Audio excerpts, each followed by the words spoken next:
মার্কিন প্রেসিডেন্ট নির্বাচনের ভোট গ্রহণ আজ। ট্রাম্প বাইডেন হাড্ডাহাড্ডি লড়াইয়ের আভাস। গুরুত্বপূর্ণ নারী ভোটাররা।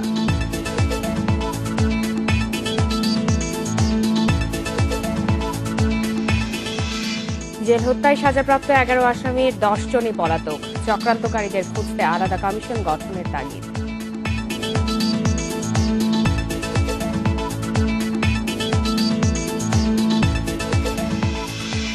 বেসরকারি বিশ্ববিদ্যালয়ে সেমিস্টার ফাইনাল ও ব্যবহারিক ক্লাসের অনুমতি।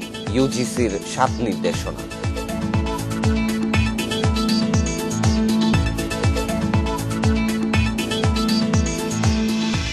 রাজধানীর 2 সিটির 235 মাঠের বেশিরভাগই দখলে। শিশুদের খেলার জন্য 20 একর জমি উদ্ধারের চেষ্টায় দক্ষিণ সিটি।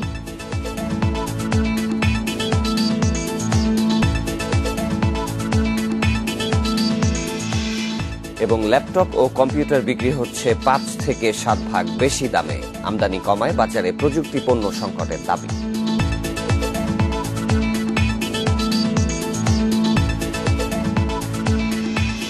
স্বাগত সকাল 9টার বিরতিহীন ইন্ডিপেন্ডেন্ট সংবাদে। সাথে আছি শাফাতুল ফরিদ এবং আমি ফারহানা রূপা। শুরুতেই চলে যাচ্ছি মার্কিন প্রেসিডেন্ট নির্বাচনের খবরে।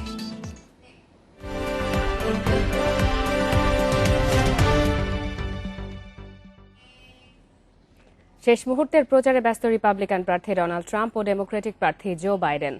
Battle ground North Carolina, Pennsylvania, Wisconsin ও মিশিগানে র্যালি করছেন ট্রাম্প, আর পেনসিলভানিয়া এবং ওহিওতে যাচ্ছেন বাইডেন। এরই মধ্যে দেশজুড়ে আগাম ভোট পড়েছে প্রায় 10 কোটি। ফ্লোরিডায় ভোট দেবেন ফার্স্ট লেডি মেলানিয়া।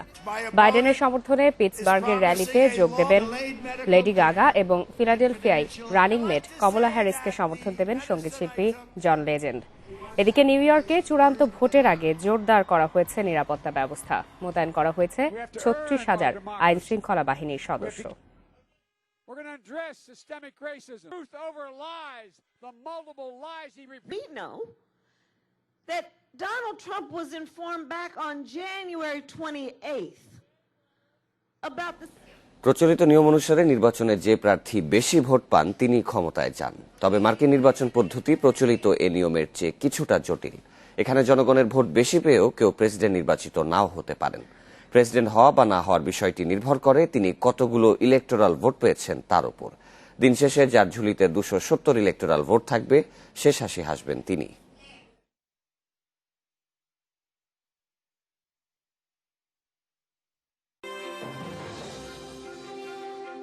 2016 সালের নির্বাচনে 306টি ইলেকটোরাল ভোট পেয়ে প্রেসিডেন্ট নির্বাচিত হন রিপাবলিকান প্রার্থী ডোনাল্ড ট্রাম্প। যদিও ডেমোক্র্যাট প্রার্থী হিলারি ক্লিন্টনের চেয়ে প্রায় 30 লাখ ভোট কম পেয়েছিলেন। ভোট বেশি পেয়েও শেষ পর্যন্ত ক্ষমতার মসনদে বসতে পারেননি হিলারি। 2000 সালে রিপাবলিকান প্রার্থী জর্জ ডব্লিউ বুশের চেয়ে 5 লাখের বেশি ভোট পেয়েও প্রেসিডেন্ট হতে পারেননি ডেমোক্র্যাট প্রার্থী অ্যাল গোর। সেবার জর্জ বুশ 271 ইলেকটোরাল ভোট পেয়ে প্রেসিডেন্ট নির্বাচিত হন। মার্কিন নির্বাচনী প্রক্রিয়ার এই জটিলতার কারণে জয় পরাজয় নির্ভর করে একজন প্রার্থী মোট কতগুলো ইলেকটোরাল ভোট পেয়েছেন তার উপর।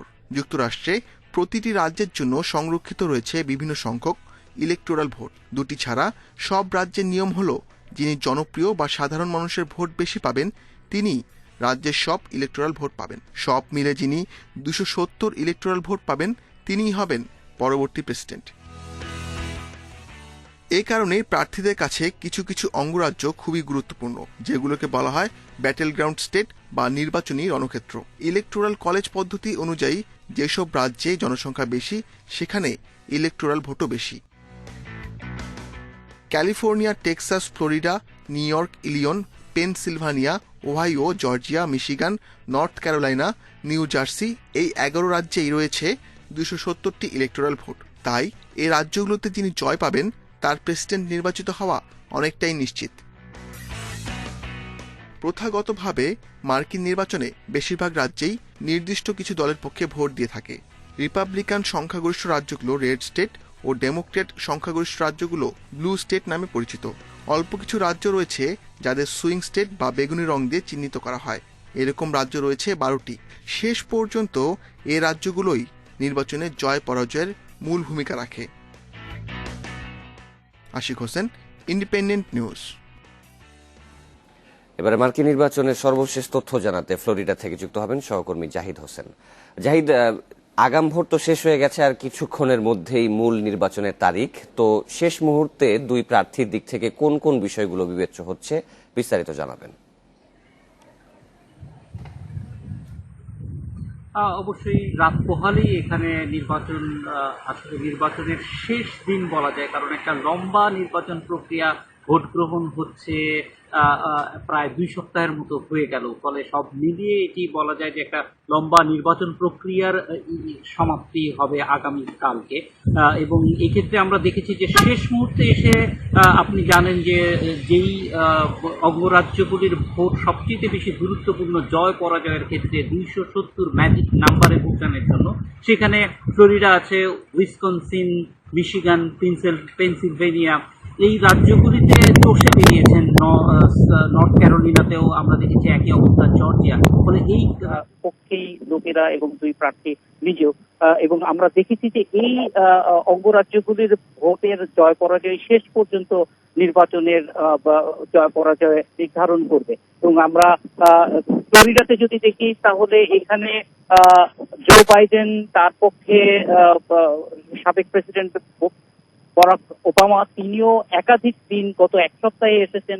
বাইডেন এসেছেন, ট্রাম্প একাধিক দিন এসেছেন, ট্রাম্পের পক্ষে তার সহকর্মীরাও এখানে এসেছেন। ফলে এই স্টেটটির দিকে বিশেষ গুরুত্ব দেওয়া হচ্ছে। এছাড়াও সব কয়েকটি আসলে সুইং স্টেটেই গুরুত্ব দেওয়া হচ্ছে। যে কোনো কিছুতে গেলেই আসলে জয় পরাজয়ের হিসাবটা একটু ভিন্ন রকম হয়ে যেতে পারে। তবে এখানে একটু জানিয়ে রাখা দরকার যে সুইং স্টেট ছাড়াও সব আমেরিকানদের জন্যই এই নির্বাচন খুবই গুরুত্বপূর্ণ এবং সেখানে অনেকগুলি ইস্যু আছে। তার মধ্যে বাইডেন আজকে তার ক্লোজিং বক্তৃতাও যেটি বলেছেন যে সমগ্র আমেরিকার জন্য $15 ন্যূনতম মজুরি, সেইটিতে তিনি গুরুত্ব দেবেন। নতুন নতুন অর্থনৈতিক কর্মকাণ্ড দিকে তিনি গুরুত্ব দেবেন। এবং ট্রাম্পের মূল নির্বাচনী যে বাণী, সেটি হচ্ছে যে আমেরিকার অর্থনীতিকে চাঙ্গা করতে ট্রাম্পের কোনো বিকল্প নেই, এবং সেইটি তিনি তার নির্বাচনী যারা ভোটার আছে তাদের কাছে বারবার পৌঁছে দিতে চান। তবে এখানে আরেকটি জিনিস জানিয়ে রাখতে চাই, শুধুমাত্র আমেরিকার যে ইস্যুগুলি আছে সেইটার বাইরেও ব্ল্যাক লাইফ ম্যাটার একটা বড় ইস্যু হয়ে দাঁড়িয়েছে। জানেন যে জেমস পলি মারা যাওয়ার পরে, জেমস ফ্লয়েড মারা যাওয়ার পরে এই বিষয়টি অনেক বেশি গুরুত্বপূর্ণ হয়ে এসেছে। তবে আন্তর্জাতিক বিভিন্ন ইস্যু যেগুলি গুরুত্বপূর্ণ আছে সেটি কিন্তু আমেরিকা এবং আমেরিকার বাইরের দেশগুলিও এই নির্বাচনের দিকে তাকিয়ে আছে। জলবায়ুর যে পরিবর্তনের ক্ষেত্রে মার্কিন বর্তমান প্রশাসনের যেই অবস্থান, সেটার পরিবর্তন আসতে পারে যদি জো বাইডেন আসে, ফলে সেই দিকে তাকিয়ে আছে। এবং একই সঙ্গে আমরা জানি WHO থেকে একরকম বের হয়ে আসছে, এবং নেটোর যে দেশগুলি আছে তাদের সঙ্গেও ট্রাম্পের সম্পর্ক ভালো না। ফলে এই সবগুলি মিলেই কিন্তু এই ইস্যুগুলো যেমন মার্কিন যুক্তরাষ্ট্রের যারা ভোটার আছেন তাদের জন্য গুরুত্বপূর্ণ এবং সারা পৃথিবীর জন্য গুরুত্বপূর্ণ। এবং একই সঙ্গে মার্কিন যুক্তরাষ্ট্রে যদি দেখি যে শেষ পর্যন্ত একটা বড় নিয়ামক হয়ে দাঁড়াতে পারে COVID-19 যে রেসপন্স, এবং সেইটির ব্যাপারে আসলে মার্কিন যুক্তরাষ্ট্রের জনগণের মধ্যে খুবই বিরূপ প্রতিক্রিয়া যেমন আছে, আবার একই সঙ্গে ট্রাম্পের যে অবস্থান সেটি বলা হচ্ছে যে বিজ্ঞানসম্মত না। কিন্তু বিজ্ঞানসম্মত না হলেও ট্রাম্পের অবস্থানের প্রতিও মানুষের যে ব্যাপক সমর্থন আছে সেটি তার সাম্প্রতিক যে জনসমাবেশগুলি সেগুলিতে কিন্তু ভালোভাবে বোঝা যায়। ফলে বোঝা যাচ্ছে যে আগামীকালের নির্বাচন এটা হাড্ডাহাড্ডি নির্বাচন, এটা নিয়ে টেনশন আছে এবং মারাত্মক রকমের দ্বন্দ্ব আছে। সবদিকে আমরা আশা করছি যে একটা জমজমাট নির্বাচন হবে। মার্কিন প্রেসিডেন্ট নির্বাচনের সর্বশেষ তথ্য ফ্লোরিডা থেকে জানাচ্ছিলেন সহকর্মী জাহিদ হোসেন। এবারে মার্কিন প্রেসিডেন্ট নির্বাচনে গুরুত্বপূর্ণ হয়ে উঠেছে যুক্তরাষ্ট্রের নারী ভোটাররা। তাদের মন জয়ে জো বাইডেনের চেয়ে পিছিয়ে আছেন ডোনাল্ড ট্রাম্প। CNN এর এক জরিপ বলছে রিপাবলিকান প্রার্থীকে সমর্থন দিচ্ছেন 41% নারী, যেখানে ডেমোক্রেটিক প্রার্থীকে চায় 57%। যুক্তরাষ্ট্রে 100 বছর আগে নারীদের ভোটাধিকার নিশ্চিতে সংবিধান সংশোধন করে মার্কিন কংগ্রেস। সে সময় সীমিত আকারে ভোট দেওয়ার সুযোগ পান তারা। 1980-র দশকে এসে পুরুষদের চেয়ে নারীদের প্রেসিডেন্ট নির্বাচনে ভোট দেওয়ার প্রবণতা বাড়ে। 2016 সালের প্রেসিডেন্ট নির্বাচনেও নারীদের সমর্থন ট্রাম্পের পক্ষেই ছিল বেশি। যা তখনকার সময় 48%। তার বিরোধী প্রার্থী হিলারি ক্লিন্টন নারী হলেও তিনি পেয়েছিলেন 47.9%। যদিও ক্ষমতায় আসার পর গত 4 বছরে নারী কেলেঙ্কারি সহ বিভিন্ন ইস্যুতে বিতর্ক পিছু ছাড়েনি রিপাবলিকান প্রেসিডেন্ট ট্রাম্পের। বর্তমানে নারীদের কাছে অজনপ্রিয় নাম হয়ে উঠেছেন ট্রাম্প। সে কারণে নারী ভোটারদের সমর্থনে পিছিয়ে আছেন তিনি, বলছেন বিশ্লেষকরা। এমনকি ট্রাম্পকে দ্বিতীয় মেয়াদে ভোট না দিতে এই অক্টোবরে যুক্তরাষ্ট্র জুড়ে বিক্ষোভ করেন নারীরা। এর আগে 2017 সালে প্রথম ট্রাম্প বিরোধী ওমেন্স মার্চ হয় ওয়াশিংটনে। অন্যদিকে নারী ভোটারদের কাছে জনপ্রিয়তায় এগিয়ে ডেমোক্র্যাট প্রার্থী জো বাইডেন। শ্বেতাঙ্গ নারীদের সমর্থন যাচ্ছে তার পক্ষেই। ফ্লোরিডা ইন্টারন্যাশনাল ইউনিভার্সিটির রাষ্ট্রবিজ্ঞানের অধ্যাপক ক্যাথরিন ডে পালো গোড বলছেন, প্রেসিডেন্ট প্রার্থী নির্বাচনের ক্ষেত্রে গুরুত্বপূর্ণ প্রভাবক নারী ভোটাররাই। এদিকে যুক্তরাষ্ট্রের বিভিন্ন রাজ্যে প্রায় 6% সুইং নারী ভোটার থাকায় এবারের নির্বাচনে বড় প্রভাব পড়তে পারে বলে মনে করছেন বিশ্লেষকরা। Lutfa Fauzia, independent news. যুক্তরাষ্ট্রের প্রেসিডেন্ট নির্বাচনে 231 বছরে 45 জন প্রেসিডেন্ট দায়িত্ব পালন করেছেন। 16 ডেমোক্র্যাট এবং 19 রিপাবলিকান প্রেসিডেন্ট পেয়েছে যুক্তরাষ্ট্র। প্রথম প্রেসিডেন্ট জর্জ ওয়াশিংটনই একমাত্র নেতা যিনি কোনো দল ছাড়া 2 দফা নির্বাচিত হন। যুক্তরাষ্ট্রের প্রেসিডেন্ট নির্বাচনের ইতিহাসে 45 প্রেসিডেন্টের মধ্যে 21 জনই দ্বিতীয় মেয়াদে নির্বাচিত হন। 4 জন প্রেসিডেন্ট দায়িত্ব পালনের সময় খুন হন।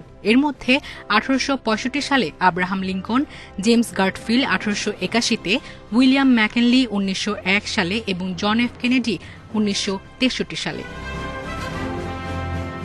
1981 সালে অল্পের জন্য প্রাণে বেঁচে যান রোনাল্ড রিগ্যান। 1973-এ দ্বিতীয় মেয়াদে দায়িত্ব পালনকালে বিতর্কে জড়িয়ে পদত্যাগ করেন রিচার্ড নিক্সন। 28তম প্রেসিডেন্ট উইড্রো উইলসনের শাসনামলে প্রথম বিশ্বযুদ্ধে জড়ায় যুক্তরাষ্ট্র, আর 32তম প্রেসিডেন্ট ফ্রাঙ্কলিন রুজভেল্টের সময় দ্বিতীয় বিশ্বযুদ্ধে দেখা যায় যুক্তরাষ্ট্রকে। যুক্তরাষ্ট্রের ইতিহাসে 6 জন রিপাবলিকান ও 6 জন ডেমোক্র্যাট প্রেসিডেন্ট 2 মেয়াদে যুক্তরাষ্ট্র শাসন করেছেন। সবচেয়ে কম বয়সে প্রেসিডেন্ট নির্বাচিত হন রিপাবলিকান থিওডোর রুজভেল্ট। 1904 সালে বয়স হয়েছিল 46 বছর। আর 1984 সালে 73 বছর বয়সে দ্বিতীয় মেয়াদে প্রেসিডেন্ট নির্বাচিত হন আরেক রিপাবলিকান রোনাল্ড রিগান। নানা বিতর্কে অভিশংসনের মুখে পড়েন 3 প্রেসিডেন্ট। 1998 সালে ডেমোক্র্যাট প্রেসিডেন্ট বিল ক্লিন্টন ও 1868 সালে আরেক ডেমোক্র্যাট প্রেসিডেন্ট অ্যান্ড্রু জনসনের বিরুদ্ধে অভিশংসন প্রশ্নে শুনানির মুখে পড়লেও সিনেটে তা প্রমাণিত না হওয়ায় বহাল থাকেন তারা। 2016 সালের নির্বাচনে রুশ হস্তক্ষেপ প্রশ্নে ডোনাল্ড ট্রাম্পেরও অভিশংসনের গুঞ্জন উঠেছিল, তবে শেষ পর্যন্ত সিনেটে তা প্রমাণিত না হওয়ায় টিকে যান তিনি। সায়রা খান, ইন্ডিপেন্ডেন্ট নিউজ। 75-এ জাতির পিতা বঙ্গবন্ধু শেখ মুজিবুর রহমানকে সপরিবারে হত্যার পর ইতিহাসের আরেকটি কলঙ্কজনক অধ্যায় এটি। 1975 সালে 3রা নভেম্বর কারাগারের ভেতর হত্যা করা হয় জাতীয় 4 নেতাকে। সেদিন নির্মম হত্যাকাণ্ডে শিকার হন সৈয়দ নজরুল ইসলাম, তাজউদ্দিন আহমেদ, ক্যাপ্টেন এম মনসুর আলী ও AHM কামরুজ্জামান। 15 আগস্টের পর তাদের ঢাকা কেন্দ্রীয় কারাগারে পাঠানো হয়েছিল। জাতীয় 4 নেতাকে যথাযথ শ্রদ্ধা প্রদর্শনের মাধ্যমে দেশের ইতিহাসের অন্যতম বর্বরচিত অধ্যায়টিকে স্মরণ করবে জাতি। করোনার কারণে আওয়ামী লীগ সহ বিভিন্ন সংগঠনের উদ্যোগে সারা দেশে সীমিত পরিসরে পালন করা হবে দিবসটি। আওয়ামী লীগের সব দলীয় কার্যালয়ে জাতীয় ও দলীয় পতাকা অর্ধনমিত রাখা হবে।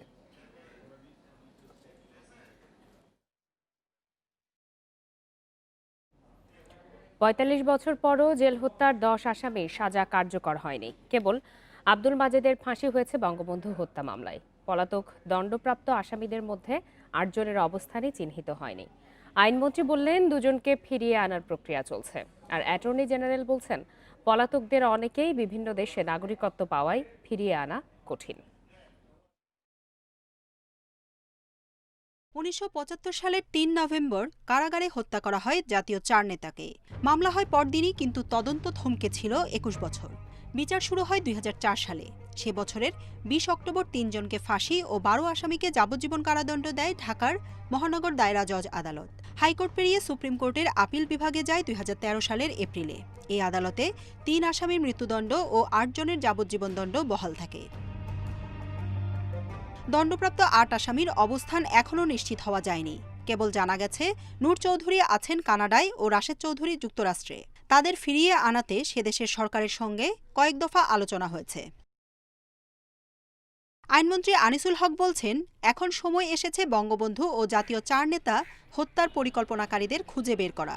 সেজন্য শিগগিরই গঠন করা হবে আলাদা কমিশন। এই বৈশ্বিক মহামারী যদি না হতো তাহলে পরে হয়তো এই কমিশনটা অনেক আগেই হয়ে যেত, কিন্তু এই করোনা ভাইরাস প্যান্ডেমিকের জন্যই আমাদের এটা দেরি হচ্ছে। এই করোনা ভাইরাস এর প্রকোপটা কমলেই আমরা একটা কমিশন গঠন করব। অ্যাটর্নি জেনারেল বলছেন, রাজনৈতিক প্রেক্ষাপটে দীর্ঘদিন তদন্ত বন্ধ ছিল। এ সুযোগে পালিয়েছে আসামিরা, বিদেশে নাগরিকত্বও পেয়েছে তারা। তারা বিভিন্ন দেশে কিন্তু পলাতক অবস্থায় আছেন এবং বিভিন্ন দেশের কিন্তু আর ওদের অন্য ধরনের একটা প্রোটোকল আছে। তারা কিন্তু ওই দেশের নাগরিকত্ব পেয়ে গেছেন অনেকে, যার ফলে তাদেরকে নিয়ে আসাটা কিন্তু এটা আইনি প্রক্রিয়ার মাধ্যমে যেতে হয়। সেই আইনি প্রক্রিয়াটা চলছে এবং আর অনেকগুলো দেশে বিভিন্ন ধরনের আইন রয়ে গেছে, সেই আইনগুলো মোকাবেলা করে এদেরকে নিয়ে আসতে হচ্ছে। বঙ্গবন্ধু হত্যা ও জাতীয় 4 নেতাকে হত্যার উদ্দেশ্য মুক্তিযুদ্ধের আদর্শকে বিলীন করে দেয়া বলে মনে করেন সংশ্লিষ্টরা। জান্নাতুল ফেরদাউস তানভি, ইন্ডিপেন্ডেন্ট নিউজ, ঢাকা।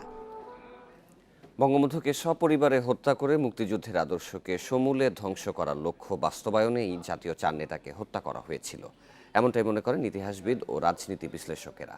তাদের মতে হত্যাকাণ্ডের বিচার হলেও ইতিহাসের স্বার্থে মূল চক্রান্তকারীদের চিহ্নিত করতে একটি কমিশন গঠন জরুরি। মুক্তিযুদ্ধে বিজয়ের মাত্র 3.5 বছরের মাথায় জাতির পিতাকে সপরিবারে হত্যা করা হয়।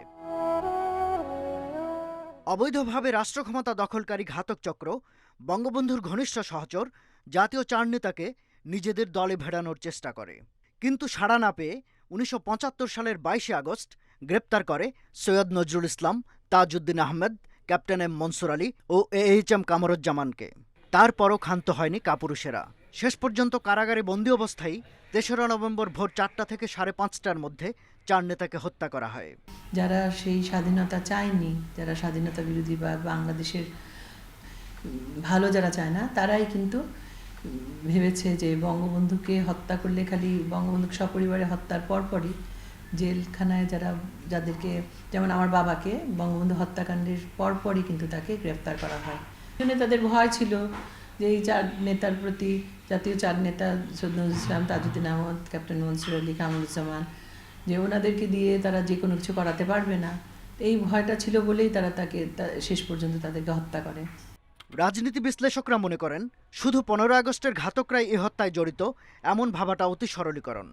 তারা একটা প্রক্রিয়ার মধ্য দিয়ে যাচ্ছিল। 3 নভেম্বরে এসে আরেকটা গ্রুপ আরেকটা অভ্যুত্থান করে ওই প্রক্রিয়াটাকে ডাইভার্ট করে দেয়। এই 4 নেতা যে নিহত হলেন, এটা কে করেছে তার চাইতে বড় প্রশ্ন হলো যে এটার বিরোধিতা কেউ করেনি, এটা হয়ে গেছে এবং পরস্পরের যোগ সাজসে হয়ে থাকলে এটা আমি অবাক হব না, কারণ এই 3রা নভেম্বরের অভ্যুত্থানের রূপকল্পের মধ্যে এই 4 নেতা ছিলেন না। কাজেই ঘাতকদের বিচারের পাশাপাশি পরিকল্পনাকারী, মদতদাতা ও নির্দেশদাতাদের ভূমিকা উন্মোচনে রাষ্ট্রীয় উদ্যোগের তাগিদ ইতিহাসবিদদের। 15ই আগস্ট সম্পর্কে যেমন আমি বলেছি যে পূর্ণাঙ্গ তদন্ত কমিশন করা দরকার, জেল হত্যা সংক্রান্ত তদন্ত কমিশন করতে হবে, কারণ খুনের উত্তরাধিকার আর রক্তের উত্তরাধিকারকে বন্ধ করতে হলে সঠিক বিচার করতে হবে সঠিক প্রেক্ষাপটে।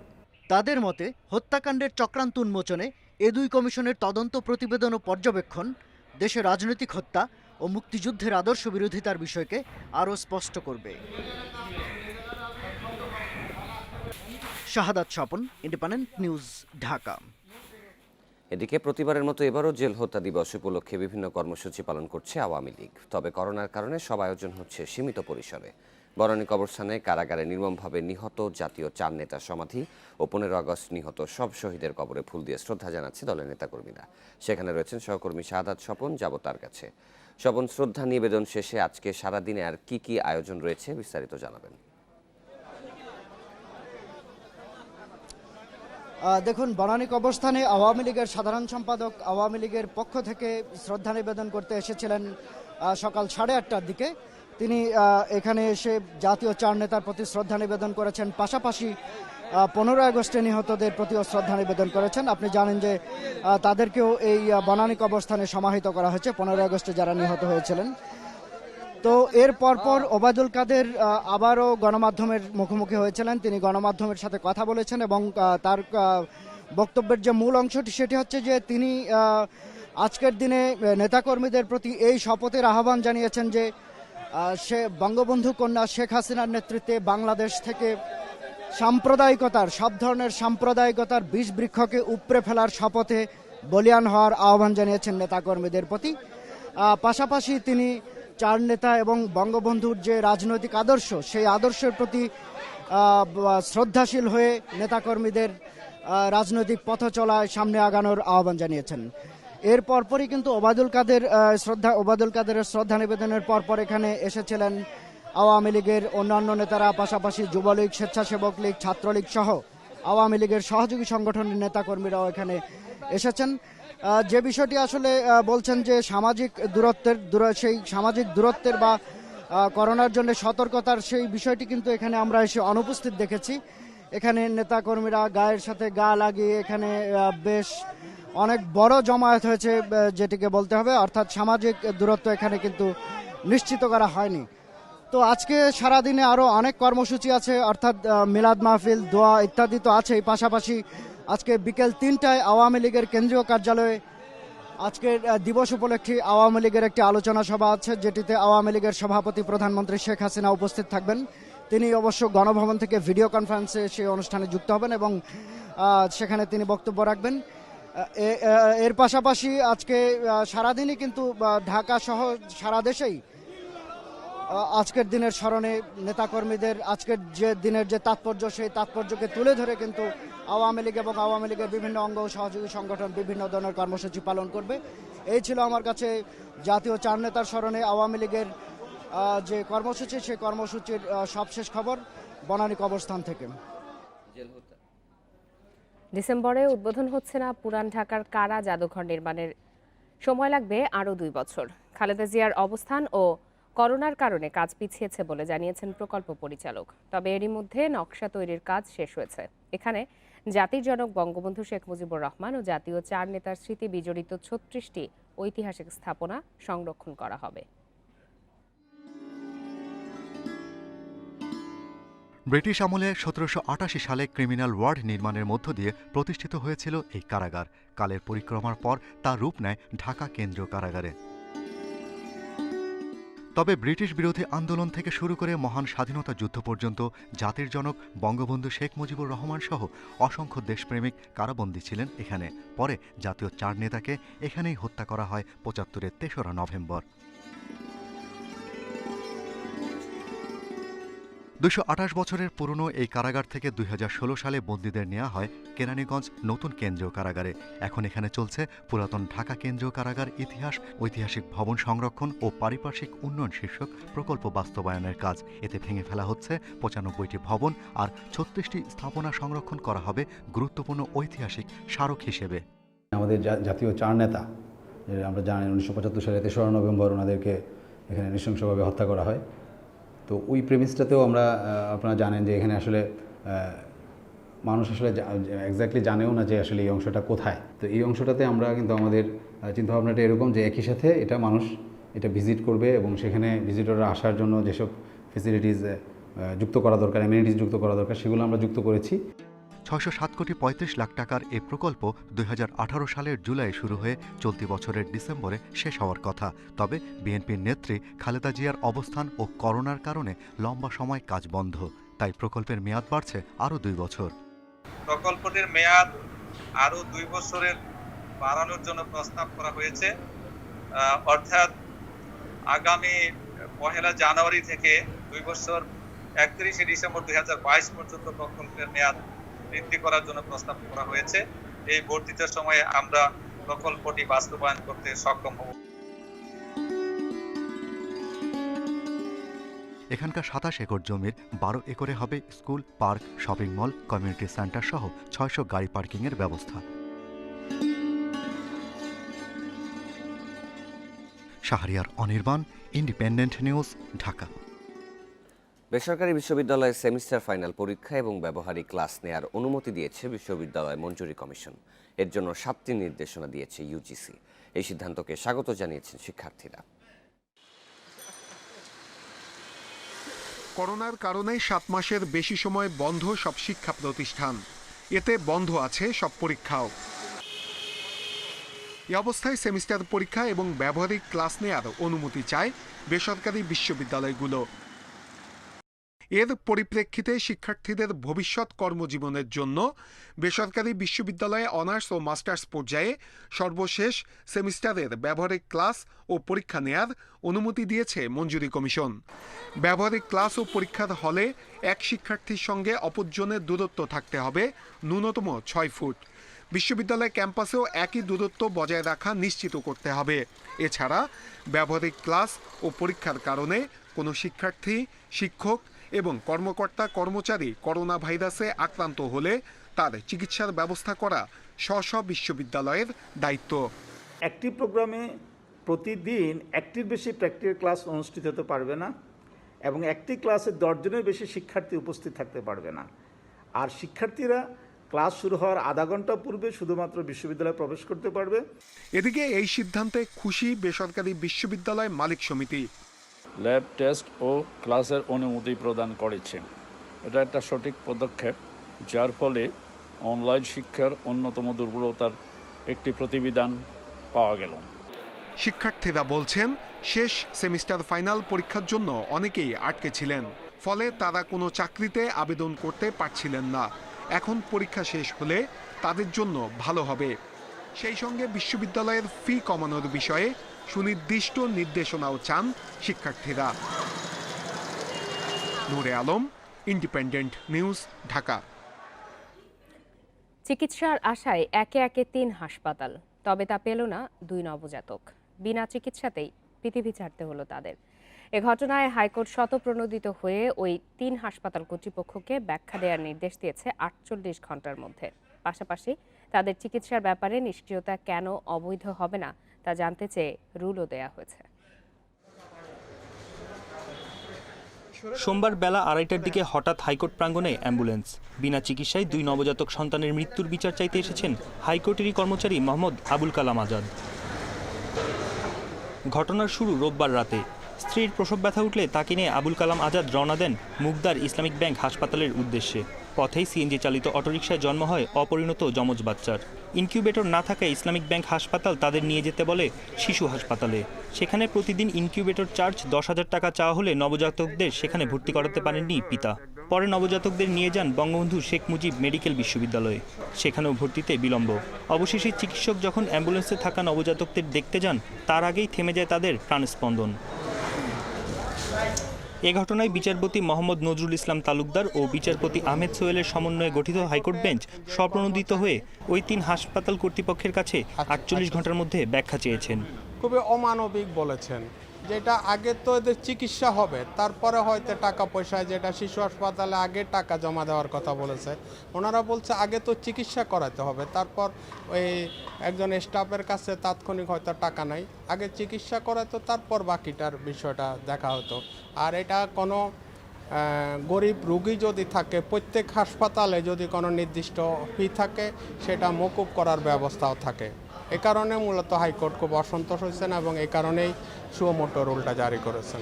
2 নবজাতকের চিকিৎসায় 3 হাসপাতালের নিষ্ক্রিয়তা কেন অবৈধ হবে না তা জানতে চেয়েও রুল দিয়েছে হাইকোর্ট।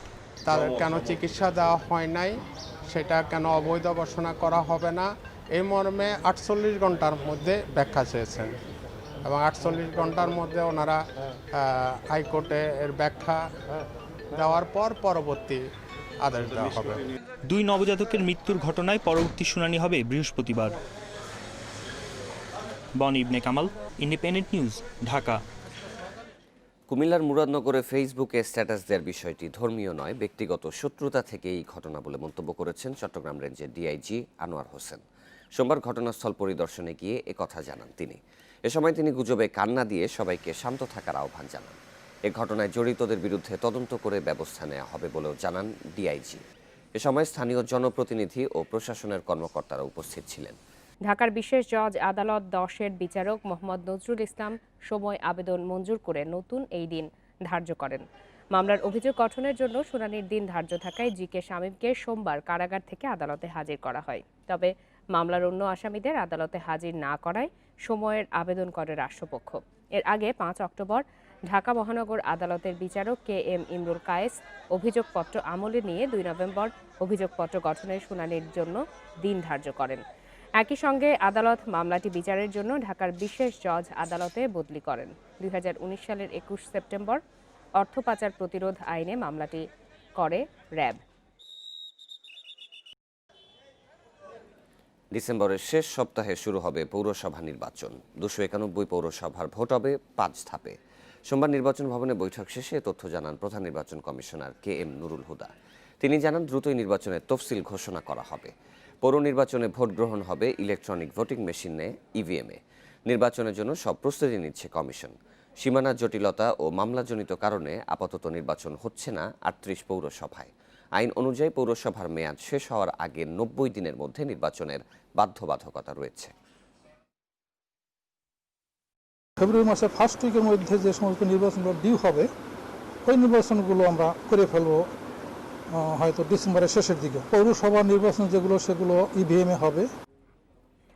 বিভিন্ন জেলায় শুরু হয়েছে আগাম রোপা আমন ধান কাটা ও মাড়াই। সোনালী ফসল ঘরে তুলতে ব্যস্ত হয়ে পড়েছেন চাষিরা। কয়েক দফা বন্যার পরও এবার বাম্পার ফলন হয়েছে। আর বাজারে ধানের দাম চড়া থাকায় ক্ষতি পুষিয়ে ঘুরে দাঁড়ানোর স্বপ্ন দেখছেন তারা। দিনাজপুরে মাঠ জুড়ে দোল খাচ্ছে সোনালী ধানের শীষ। আগাম জাতের বাড়ি, হাইব্রিড এবং সুগন্ধি জোঠা কাটারি ও কোঠরা কাটারি ধানের চাষ হয়েছে বেশি। উৎপাদন ভালো হওয়ায় হাসির ঝিলিক কৃষকের মুখে। এরই মধ্যে ফসল ঘরে তুলতে ব্যস্ত হয়ে পড়েছেন তারা। এটা কাটতে হবে, বাঁধিতে হবে, জোড়াইতে হবে, ঢয় নিগাইতে হবে, এখানে হাতে মারতে হবে। আগাম জাতের ফসল চাষে কৃষকদের উৎসাহ ও সহায়তা দেওয়ার কথা জানিয়েছে কৃষি বিভাগ। আগাম জাতগুলো এখন কিন্তু কর্তন হচ্ছে এবং আমরা হিসাব করে দেখেছি যে এখন পর্যন্ত প্রায় 6% জমিতে আমাদের কর্তন সম্পন্ন হয়েছে। নানা প্রতিকূলতা পেরিয়ে মেহেরপুরে এবার 25,900 হেক্টর জমিতে আমনের আবাদ হয়েছে। ফলন ও ভালো দাম পেয়ে খুশি চাষিরা। প্রাকৃতিক দুর্যোগে পড়ার আগেই ফসল সংগ্রহের পরামর্শ দিচ্ছেন কৃষি কর্মকর্তারা। আমন ধান মাঠে প্রচুর আছে, তারপরে কাটামারা কেবল শুরু হয়েছে। 17, 18, 15 এরম ফলন হয়েছে। নড়াইল ও ঝিনাইদহে ধান কাটা ও মাড়াইয়ে ব্যস্ত কৃষক। প্রকারভেদে নতুন ধান বিক্রি হচ্ছে 800 থেকে 1100 টাকায়।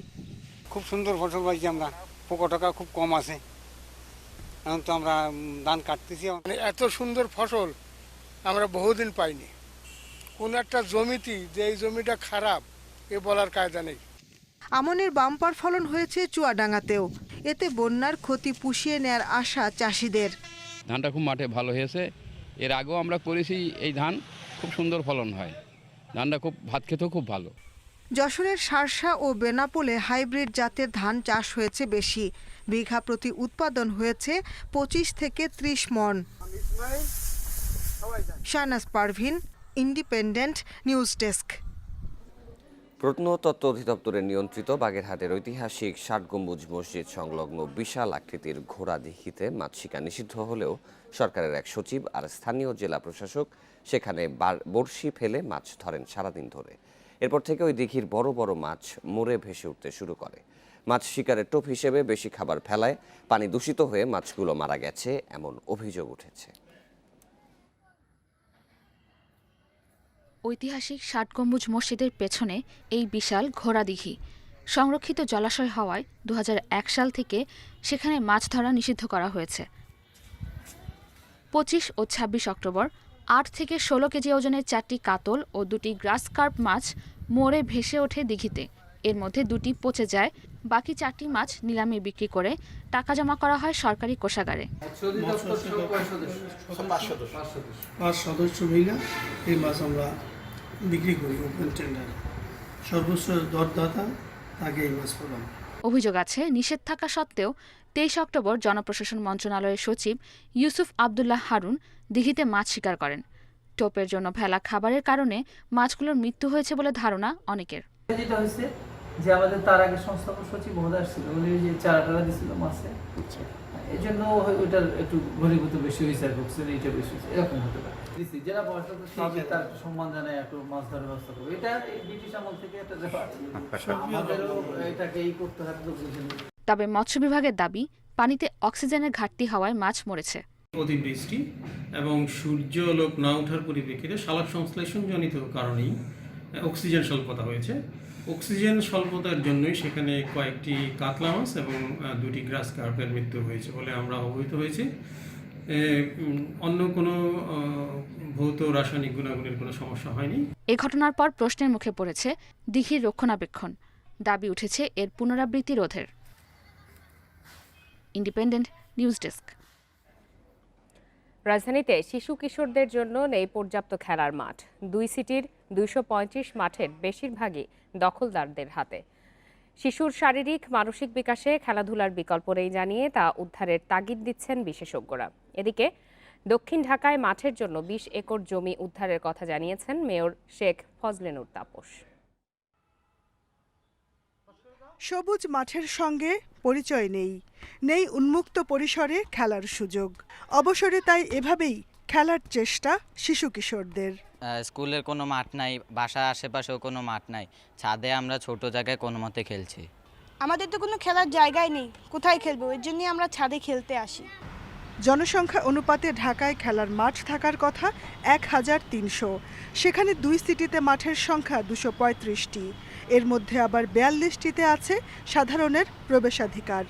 সেখানেও দেখা গেছে ওয়াটার পাম্প, দোকান, নির্মাণ সামগ্রীর নানা উপকরণ। নগর পরিকল্পনাবিদেরা বলছেন দখল হওয়া মাঠ উদ্ধারে প্রয়োজন রাজনৈতিক সদিচ্ছা। খেলাধুলা করতে না পারা শিশুরা নানা সমস্যায় ভোগে বলে সতর্ক করেছেন মনোরোগ বিশেষজ্ঞরা। তারা ছুটোছুটি করে, হইচই করে, দৌড়দৌড়ি করে, এতে করে তাদের হার্টের পাম্পিং ক্ষমতা বাড়ে, জয়কে ধারণ করার শক্তি বাড়ে, এতে করে তাদের টলারেন্স লেভেল যখন বাড়ে যে কোনো প্রতিকূল পরিস্থিতি মোকাবেলা করার শক্তিও বাড়ে। মেয়ররা তাদের কাউন্সিলরদেরকে নিয়ে সকল মাঠগুলোর বন্দোবস্ত তাদের হাতে নেবেন এবং সেগুলোকে শিশুতোষ করে পরিচালনার মাধ্যমে শিশুদের জন্য উন্মুক্ত করার ব্যবস্থা গ্রহণ করবেন। উত্তর ঢাকায় 25টি মাঠ উদ্ধারে কাজ চলছে, আর দক্ষিণে মাঠের জন্য 20 একর জমি উদ্ধার করা হয়েছে। প্রতি ওয়ার্ডে মাঠ রাখার পরিকল্পনা মেয়র শেখ ফজলে নূর তাপসের। 10 একর জমি আমরা অবমুক্ত করেছি, দখলমুক্ত করেছি। ওয়ার্ড ভিত্তিক আমরা খেলার মাঠ রাখার পরিবেশটা সৃষ্টি করব। অন্তত পক্ষে প্রত্যেকটা ওয়ার্ডে যেন একটি ন্যূনতম পর্যাপ্ত খেলার মাঠ থাকে, যাতে করে ছেলেমেয়েরা খেলতে পারে, সেদিকে আমরা প্রাথমিকভাবে নজর দিচ্ছি। রাজধানীর প্রতিটি ওয়ার্ডে শিশু কিশোরদের জন্য একটি করে মাঠ থাকার কথা। রাজুকের নীতিমালায় বলা আছে আবাসিক এলাকার সেক্টর প্রতি থাকতে হবে একটি করে খেলার মাঠ। তবে এর বাস্তবায়ন না থাকায় বাড়ছে শিশুদের ইলেকট্রিক ডিভাইসে আসক্তি। Jahanara Parvin, Independent News, Dhaka. প্রায় 2 মাস ধরে 5 থেকে 7% বেশি দামে ল্যাপটপ ও ডেস্কটপ কম্পিউটার বিক্রি হচ্ছে। আমদানি কমে যাওয়ায় বাজারে প্রযুক্তি পণ্যের সংকট তৈরি হয়েছে বলে জানান ব্যবসায়ীরা। তারা বলছেন করোনায় চীন ও যুক্তরাষ্ট্র থেকে যন্ত্রপাতি আসছে কম। জানুয়ারিতে বাজার স্বাভাবিক হবে বলে আশ্বাস দিয়েছে কম্পিউটার সমিতি।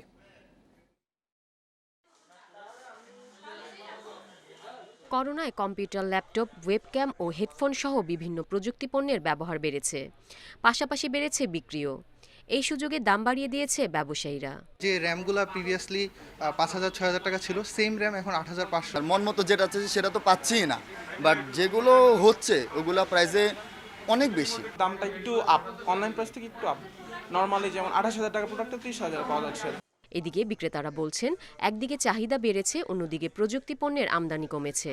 সব মিলিয়ে একটা সংকট তৈরি হয়েছে। ডিমান্ড অনুযায়ী ইম্পোর্টাররা আমাদেরকে প্রোডাক্টটা এরকম সাপোর্ট দিতে পারছে না, যার জন্য প্রাইসও বেশি। আমাদের চাহিদা যদি 80% থাকে, 80% বা 100%-এর ভিতরে আমরা ল্যাপটপ পাচ্ছি 35% বা 30%। ব্যবসায়ীরা জানান করোনায় আমদানি খরচ বেড়ে যাওয়ায় দাম বাড়ছে প্রযুক্তি পণ্যের। তবে পুরনো মডেলের পণ্যে বেশি মুনাফা করছে খুচরা বিক্রেতারা। অভিযোগ তাদের। $10 থেকে $20 মধ্যে মডেল ওয়াইজ আমরা দেখছি যে প্রাইসগুলো বেড়েছে, সেই প্রাইসগুলো মার্কেটে প্রভাব পড়ছে। পাশাপাশি প্রোডাক্ট ক্রাইসিসের জন্য অনেক বিক্রেতা রিটেইলাররা হয়তোবা প্রফিট করার চেষ্টা করছেন। কম্পিউটার সমিতি বলছে গেল বছরের তুলনায় প্রযুক্তি পণ্যের আমদানি কমেছে 50%-এর বেশি। চীনের উৎপাদনকারী প্রতিষ্ঠানগুলোর সাথে প্রতিনিয়ত আলোচনা হচ্ছে, শিগগিরই সংকট কাটবে। ম্যানুফ্যাকচারার্সদের সঙ্গে এবং এখানে যেসব ব্র্যান্ডগুলোর অফিস আছে, HP, ডেল, লেনোভো, তাদের প্রত্যেকের সঙ্গে আমাদের কথা হয়েছে এবং আমরা ক্লোজলি এটা অবজারভেশনের মধ্যে রাখছি কীভাবে আমাদের মার্কেটটাকে স্বাভাবিক করা যায়। জানুয়ারি মাস নাগাদ এই সংকটটা দূর হয়ে যাবে এবং স্বাভাবিক অবস্থায় মার্কেটটা ফিরে আসবে। গত 7 মাসে প্রযুক্তি পণ্যের বিক্রি 30 থেকে 35% বেড়েছে। Irin Khatun, Independent News, Dhaka. একদিনে বিশ্বজুড়ে করোনায় আরও 5,000 মানুষের মৃত্যু হয়েছে। নতুন করে ভাইরাস শনাক্ত হয়েছে 4,33,000 মানুষের দেহে। এ নিয়ে বিশ্বের 216 দেশ অঞ্চলে করোনায় মোট মৃত্যু 12,10,000-এর বেশি, মোট আক্রান্ত 4,72,00,000। আর কিছুক্ষণের মধ্যেই যুক্তরাষ্ট্রে প্রেসিডেন্ট নির্বাচনের ভোট গ্রহণ শুরু হবে। এর মধ্যে গত 24 ঘন্টায় দেশটিতে করোনায় 446 জনের মৃত্যু হয়েছে। নতুন আক্রান্ত হয়েছেন 76,000 মানুষ। ফ্রান্সে একদিনে করোনায় মারা গেছেন 416 জন, নতুন আক্রান্ত 52,000 মানুষ। জার্মানিতে সোমবার 16,000 রোগী মিলেছে। দেশটিতে সোমবার থেকে শুরু হয়েছে আংশিক লকডাউন। স্পেনে 18,000 ও ইতালিতে 22,000 রোগী শনাক্ত হয়েছে। যুক্তরাজ্যে সোমবার 19,000 মানুষের দেহে মিলেছে ভাইরাসের অস্তিত্ব। 7 মাস পর স্কুল খুলে দেওয়া হয়েছে কিউবার হাভানায়। গ্রিসের দ্বিতীয় বৃহত্তম শহর থেসালোনিকিতে সংক্রমণ বাড়ায় লকডাউন জারি হয়েছে, থাকছে রাত্রিকালীন কারফিউ।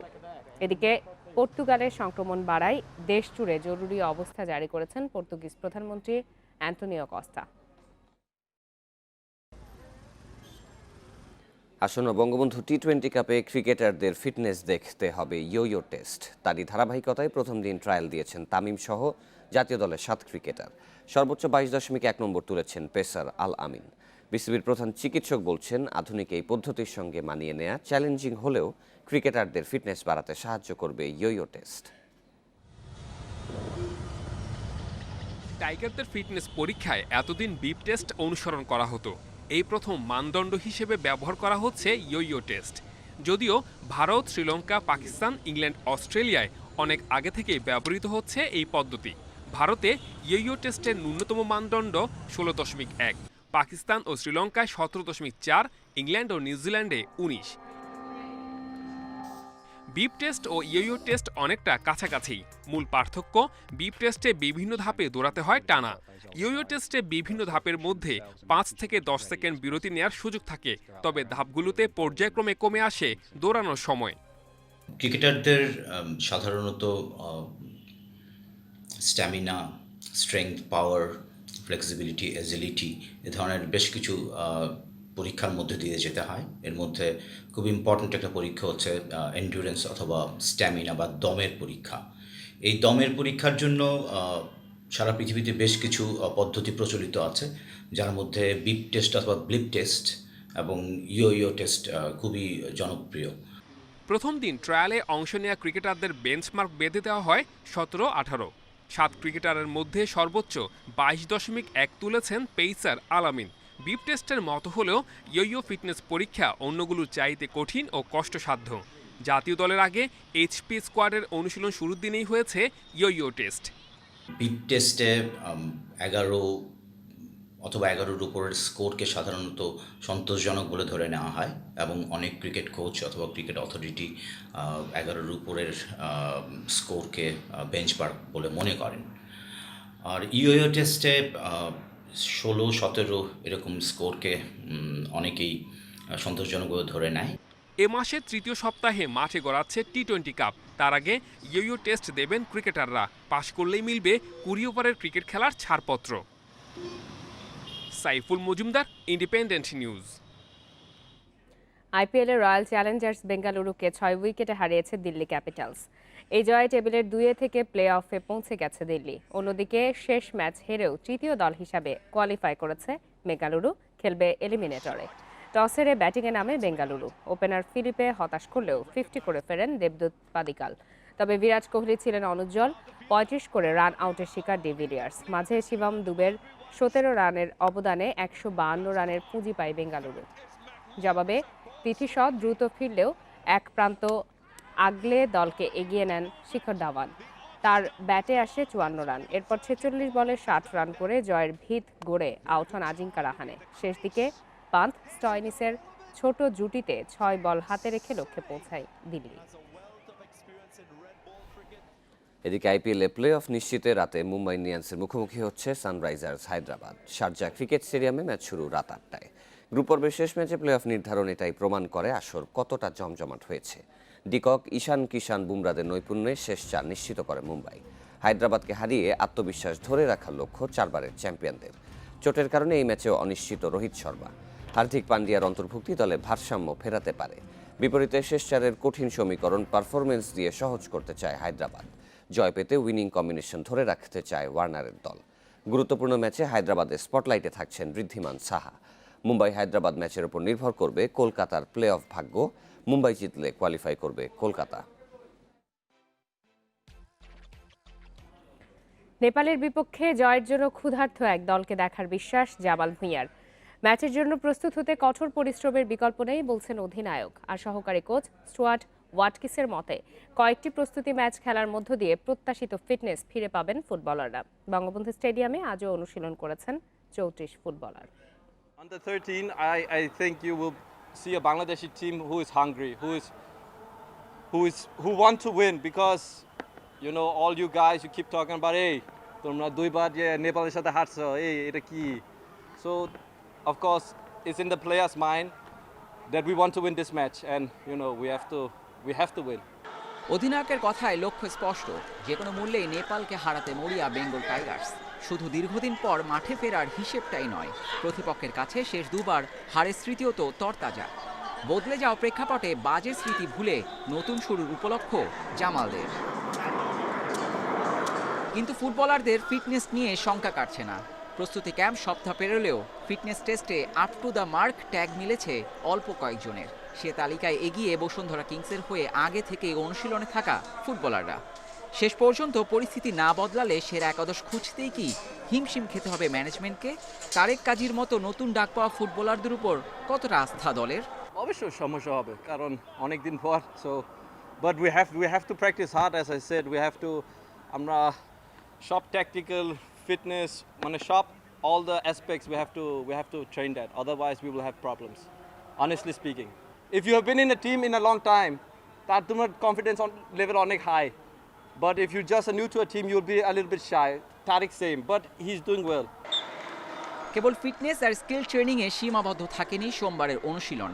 8 ঘন্টা স্বল্প পরিসরে হয়েছে প্রস্তুতি ম্যাচও। নেপালের বিপক্ষে নামার আগে আরও বেশি প্রস্তুতি ম্যাচের প্রয়োজন দেখছেন সহকারী কোচ। অনেক দুর্বলতা চোখে পড়েছে, ফিটনেসে ঘাটতি আছে, বেশি সময় বল পায়ে রাখতে পারছে না অনেকেই। এসব দূর করতে আরও বেশি ম্যাচ খেলতে হবে। পুরো মাঠ জুড়ে খেলার অভ্যাস ফেরানো প্রয়োজন। অনুশীলনের সময় হাতে ব্যথা পেয়েছেন অভিজ্ঞ ফুটবলার মামুনুল ইসলাম।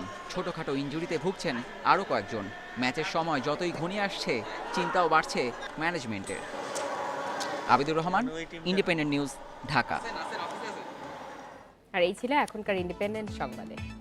ইন্ডিপেন্ডেন্ট টেলিভিশনের সব খবর আরও বিস্তারিত জানতে চোখ রাখুন ফেসবুক, ইউটিউব এবং টুইটারে। ধন্যবাদ সবাইকে।